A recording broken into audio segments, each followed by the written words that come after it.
Hello दोस्तों, नमस्कार। स्वागत है आपका हमारे चैनल वेदांत पर। तो आज हम बात करने वाले हैं बॉलीवुड के एक ऐसे एक्टर की, एक ऐसे सितारे की, एक ऐसा चमकता हुआ चेहरा जो हमारे और आपके सामने इन दिनों सोशल मीडिया पर लगातार घूम रहा है। तो बॉलीवुड में कुछ एक्टर्स शोर मचाकर सुपरस्टार बन जाते हैं और कुछ बिना शोर के सिर्फ अपनी एक्टिंग से हिस्ट्री लिख देते हैं।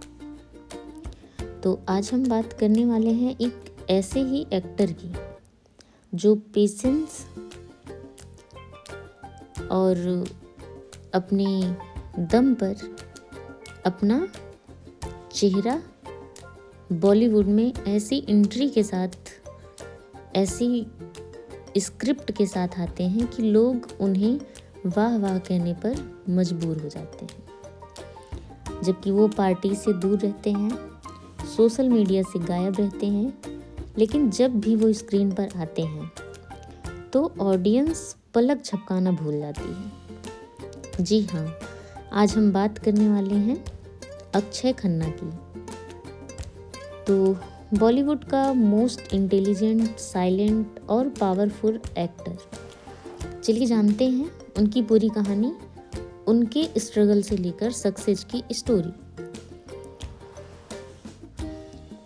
तो अगर हम इस सुपरस्टार के शुरुआती ज़िंदगी की बात करें तो अक्षय खन्ना का जन्म 28 मार्च 1975 को मुंबई में हुआ। उनके पिता थे विनोद खन्ना, जो कि 70s 80s के सुपर हिट हीरो, जिनका लोग हैंडसम सुपरस्टार नाम बहुत फेमस किए हैं और उन्हीं नाम से अभी जाना जाता है। लेकिन अक्षय सर का बचपन बिल्कुल फिल्मी नहीं था। जब अक्षय सर सिर्फ 5 साल के थे, उनके पिता विनोद खन्ना ने अचानक बॉलीवुड छोड़ दिया और ओशो के शिष्य बन गए। इस फैसले ने पूरे परिवार को हिलाकर रख दिया। उनके जीवन में कुछ प्रॉब्लम्स आई, जैसे कि उनके माता पिता अलग हो गए और अक्षय सर, उनके भाई जिनका नाम राहुल खन्ना है, एक क्विट, इमोशनली और कंफ्यूजिंग इन्वायरमेंट में बड़े हुए। क्योंकि परिवार की प्रॉब्लम ऐसी हमेशा हो जाती हैं जिससे उनके जीवन पर असर तो पड़ता है, लेकिन वो छोटे इतने होते हैं कि वो बाहर दिखा नहीं सकते हैं और बहुत सारे लोग इसका एक ऐसा सदमा ले लेते हैं जिसकी वजह से वो इंट्रोवर्ट हो जाते हैं। इंट्रोवर्ट यानी कि अंतर्मुखी।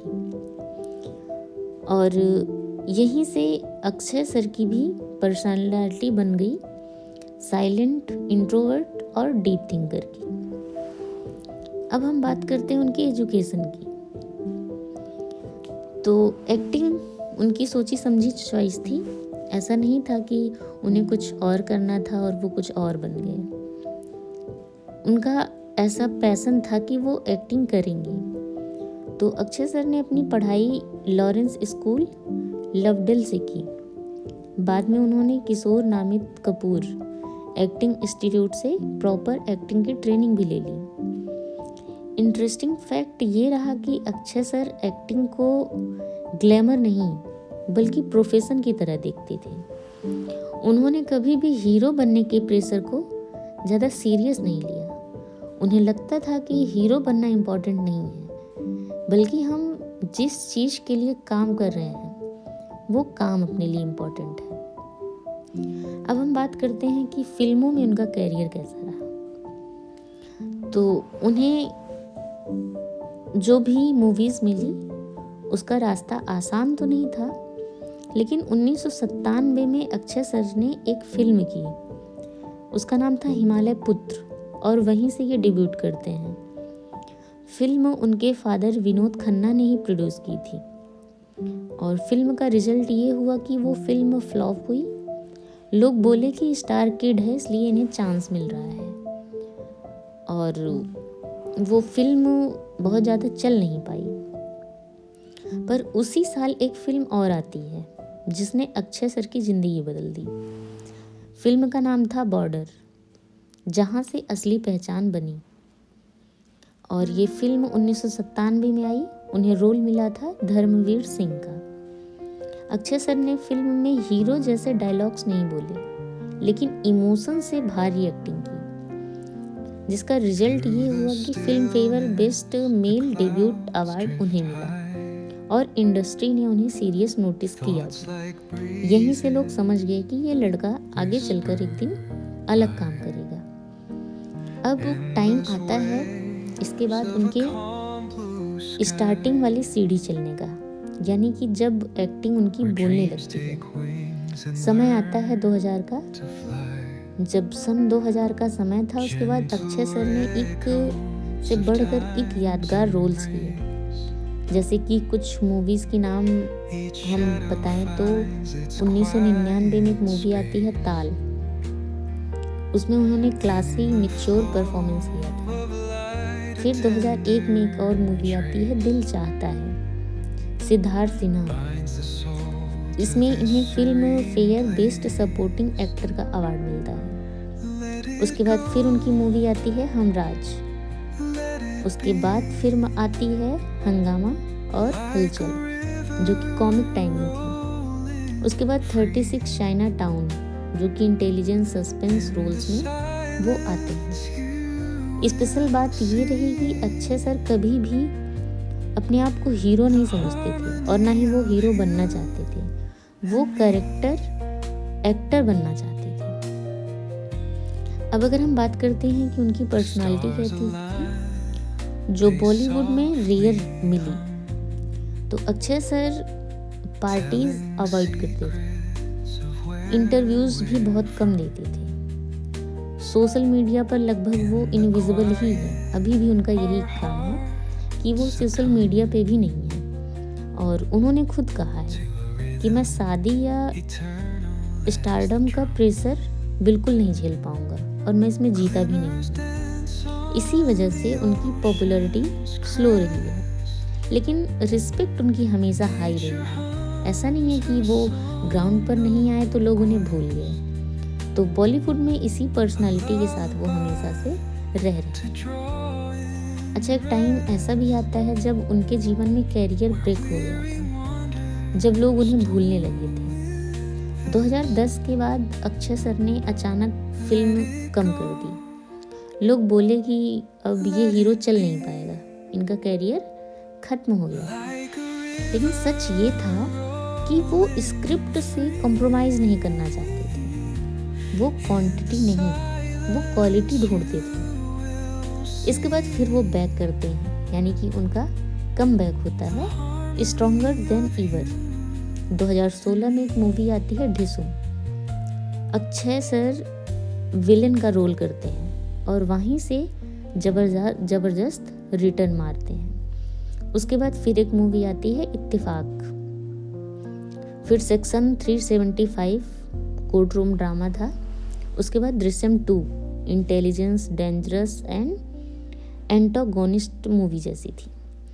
ऑडियंस फिर उन्हें बोलती है कि ये तो पहले से भी ज़्यादा डेंजरस एक्टर बन गया है।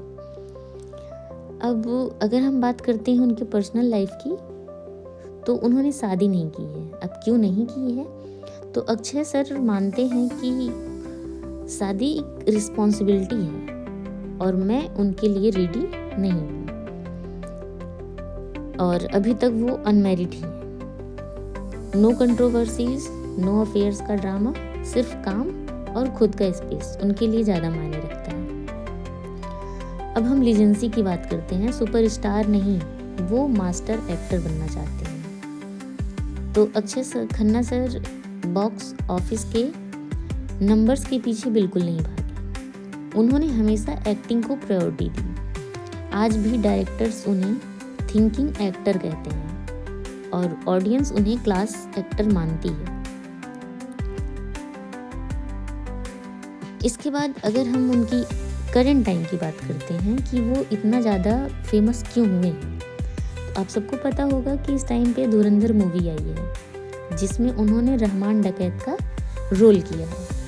और सोशल मीडिया पे इन दिनों बहुत ज़्यादा एक चर्चित और एक बहुत ज़्यादा जिसमें से स्क्रिप्ट निकाला गया है उनके रोल का, वो आप एक सॉन्ग सुने होंगे जो इन दिनों आपको बहुत ज़्यादा सुनाई दे रहा है। इनफैक्ट हर रील में वो चीज़ें आपको देखने को मिल रही हैं। यही उनके जीवन का एक फिर से नया मोड़ आता है, उन्हें फिर से उठाता है और पब्लिक के बीच में उन्हें फिर से अपनी जगह बनाने के लिए मजबूर कर देता है। तो अगर हम अक्षय सर के पूरी लाइफ की बात करें तो उनका कमबैक हमेशा जोरदार रहा है और लोग उन्हें हमेशा एक अच्छा एक्टर और बेस्ट एक्टर मानते हैं। अब इनका स्ट्रगल से सक्सेस का जो टाइम रहा है वो सच में बहुत ही ज़्यादा आपको हमें मोटिवेट करता है। तो अक्षय सर हमें यही सिखाते हैं कि ज़रूरी नहीं है कि आप सबसे ज़्यादा दिखें, ज़रूरी ये है कि जब भी आप दिखें तो याद रह जाएं। और सच में ये बातें आपको बिल्कुल याद रहेंगी और आपको ये दिखाई भी दे रहा होगा। तो दोस्तों, अगर आपको ये कहानी पसंद आई हो तो वीडियो को लाइक, शेयर, सब्सक्राइब ज़रूर करें और ऐसी ही रील और पावरफुल बायोग्राफी के लिए हमसे जुड़े रहें। आज के लिए बस इतना।